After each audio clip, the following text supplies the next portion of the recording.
자, 이 사건 되게 슬픈 사건입니다. 충격적이고요. 부산의 한 응급실에 4살 아이가 엄마 품에 안겨서 막 들어왔는데, 자, 일단 정리해보죠. 네, 응급실로 20대 여성이 아이를 안고 들어왔는데 이 아이 얼굴이 굉장히 창백했고 이미 의식이 없는 듯이 축 늘어져 있었습니다. 병원 도착할 당시에 이 아이는 이미 숨진 상태였던 겁니다. 또 아이의 몸 곳곳에는 상처가 있었고요. 영양실조가 의심될 정도로 마른 상태였다고 합니다. 자, 아동 학대가 의심됩니다. 그렇죠. 병원은 이런 것들을 확인했을 때 신고할 의무가 있습니다. 그래서 병원 입장에서는 아이가 너무 왜소하고 얼굴도 그렇고 특히 몸에 상처들이 좀 있었던 것 같아요. 그래서 경찰에 신고를 했고요. 10분 뒤에 경찰이 왔는데 경찰은 영양실조 상태라는 거 육안으로 확인이 됐는데 이제 부검을 해서 혹시 폭행을 당했는 여부가 있는지 또 확인할 예정이라고 하는데 일단은 친모는 경찰 조사에서는 아이에 대한 폭행 사실을 일부 인정을 했다고 합니다. 자, 도대체 자기 자식에게 왜 이랬는지 오늘 세 번째 사건 체크포인트 짚어보죠.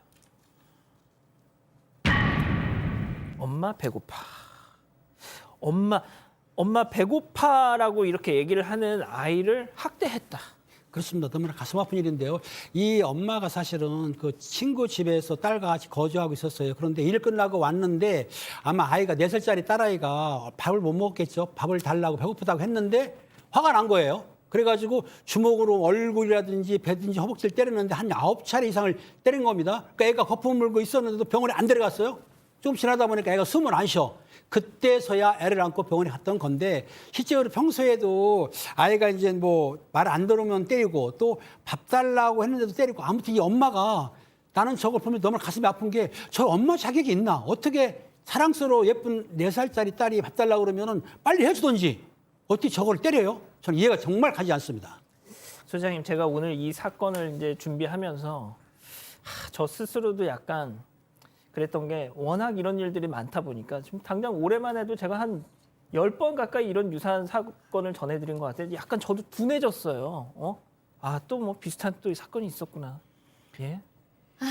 네, 그렇죠. 저희는 이제 많은 분들이 또 있었구나 이렇게 생각을 하죠. 그럴 수밖에 없을 정도로 이 아동 사건이 너무 많습니다. 그래도 우리가 정신을 똑바로 차리고 이 아동 학대가 없어지는 그날까지 우리는 열심히 논편을 해야 될 거라고 생각을 하고요. 이 사건이 더 마음 아픈 건 이 엄마가 지금 아침에 일을 하고 들어왔다라는 거잖아요. 그럼 이 아이는 밤새도록 혼자 있었거나 4살 아이니까 얼마나 엄마가 그리웠겠어요. 무섭고 엄마만 기다리고 있었을 텐데 엄마가 오자마자 이 아이 또 배고파 엄마 배고파. 그럼 배고프다는 말을 엄마한테 하지 누구한테 합니까? 아무도 없는데 얼마나 배가 고팠으면 그랬을까라는 얘기가 들었고 생각이 들었고 이 엄마가 이 아이가 아프고 쓰러지고 이런 한창 후에 또 병원에 데려갔다는 거예요. 뭐 이 엄마도 밤새도록 일하느라고 지쳤다고는 하지만 그렇게 또 변명을 할 수 없을 정도로 애가 죽을 만큼 때리는 건 있어서는 안 되는 일 아니겠습니까? 또 4살짜리 아이가 배고프다는 말을 해서 엄마한테 맞아서 사망했다? 우리 사회가 이 정도밖에 안 되나 하는 생각이 듭니다. 아이 상태가 얼마나 심각했어요? 이 4살 아이였잖아요. 그런데 키가 83cm에 몸무게는 10kg도 안 됐다고 합니다. 이 또래 평균 키보다 20cm가량 작았던 거고요. 몸무게는 6kg이 덜 나가는 상황입니다. 이 시력도 안 좋아서 거의 장애 수준이었다고 하는데 경찰에 따르면 시각 장애 판정받은 건 없습니다. 눈이 안 좋은 건 맞는데 또 몸에도 일부 표피 박탈이라든지 또 상처가 확인된 부분들도 있다 이렇게 밝혔고요. 경찰 관계자는 따로 장애 판정 신청을 부모가 하지 않았던 것 같다 이렇게 전했습니다. 4살짜리가 키 83cm에 몸무게가 10kg이 안 됐다는 건 도대체 얼마나 왜소한 거예요, 소장님? 그러니까 생각을 해보세요. 4살짜리 아이면 제가 이렇게 들어도 이렇게 힘 줘서 들어야 되는 거거든요. 보통 한 16에서 20kg 정도 돼야 되는 건데 키도 이제 100cm가 넘어야 되는 거고요. 이 아이 83cm밖에 안 되고 10kg이면요. 우리 그 10kg짜리 쌀 하나 이렇게 든다고 생각을 해보세요. 사람 아이가. 그러니까 그보다 훨씬 가벼운 것이 사람이니까.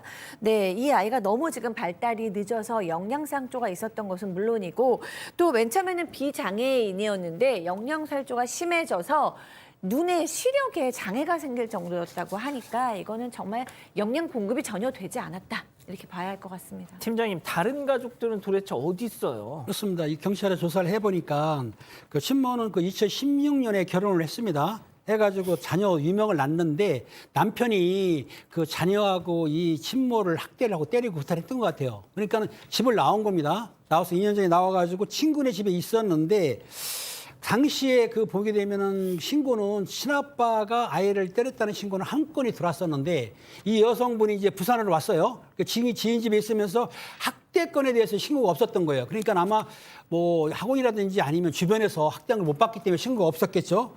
그러니까 참 안타까운 일인데 제가 보기에는 이 정도로 하면 학대했을 텐데 왜 주변에서 몰랐을까? 그런 아쉬움이 있습니다. 자, 박 변호사님, 네. 남편의 폭력을 피해서 집을 뛰쳐나온 여자가 자기 같이 데리고 나온 아이를 학대해서 살해했습니다. 그렇죠. 남편의 폭력을 피하려고 딸하고 둘이 지금 나온 거거든요. 주소지 이전하지 않고요. 왜냐하면 이전했다 혹시 남편이 알게 되면 쫓아올 수도 있기 때문에 그래서 그러다 보니까 아마 주소지도 좀 명확하지 않았던 것 같아요. 사는 곳을 거소라고 표현하는데 두 지자체에서 다 지금 쳐다보고 있는 그런 상황이었고 경찰 얘기에 따르면 일단은 학대 의심 신고 등은 없었던 걸로 확인이 됐다라고 하고 안타까운 거는 결국은 이렇게 피해 왔는데 그 피해 와가지고 아이를 지금 살해케 했던 안타까운 사건 같습니다. 알겠습니다. 세 번째 사건 이렇게 정리하고요. 아직 안 끝났습니다. 이거 눌러주세요.